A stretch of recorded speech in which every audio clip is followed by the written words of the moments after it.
I'm Dr. Ginsburg, and this is our second segment on the ways that we can make someone appear more attractive and youthful. In the first segment, we talked mainly about the shape of the face, and as you can see, Amber has a very pretty, youthful shaped face, as did Candace. But just to go over a few of the things, we talked about the shape of the temples, the beautiful shape of the cheekbones, the lip proportions, the sharp angle to the jaw, the nice eyebrow, how it arches nicely and sits just above the orbital bone, one of the features that gives women their pretty feminine appearance.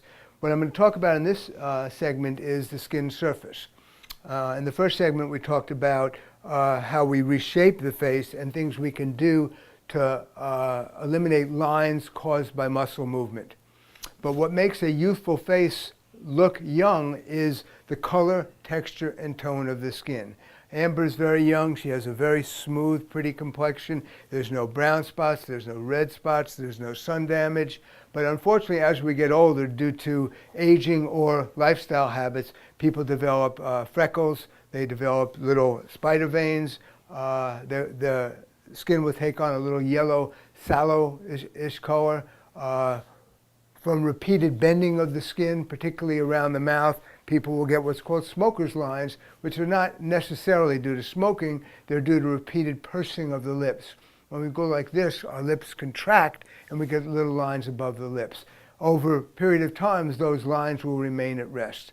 So what I'm going to do today is talk about how to improve the surface texture, color, and tone of the skin. Of course, there are products that we use. You know, the main anti-aging product that everybody uses these days is retinoic acid, which comes in many different forms.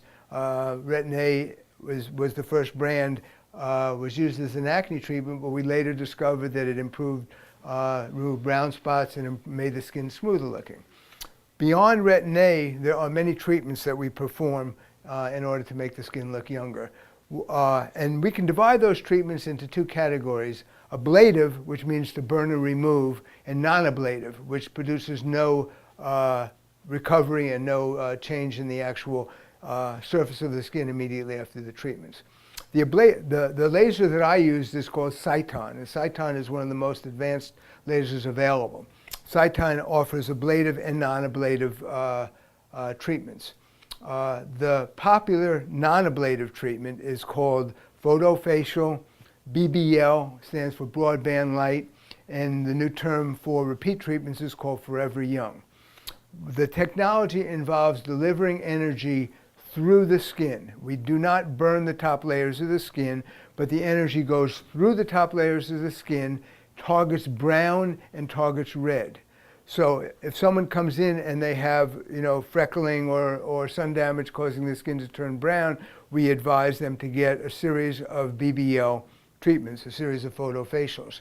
On repeat treatments, you will see improvement in the spider veins, which some people call rosacea.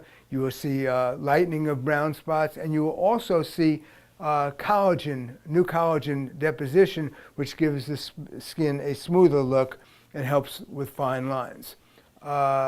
The series is called Forever Young because it was discovered that people who came back on a regular basis for the BBL treatments not only continued to look young, but when they did skin samplings and biopsies, the skin retained the characteristics of younger skin. So if I started treatments on her, let's say when she was 30 or 40, and I did treatments every year, 10 years later, I could look at the surface of her skin and it would look as young as it did before, if not younger, and we can do a biopsy and it will look just as good as youthful skin. So the main treatment I do for people who don't want any downtime but want improvement in redness and color, texture, tone is the Cyton BBL treatments. Someone who has more advanced changes and is willing to have a little bit of downtime, then we use the ablative technology. Ablate means to remove, or layman's terms means to burn the surface of the skin. The beauty of the Cyton laser is that we can tone the depth of the burn to within 1/10,000th of an inch.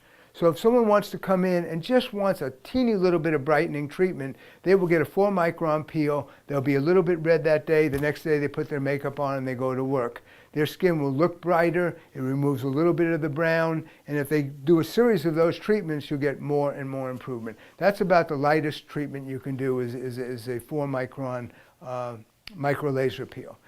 We can tune the Cyton laser to go deeper. We can go as deep as several hundred microns for someone who has deep wrinkling.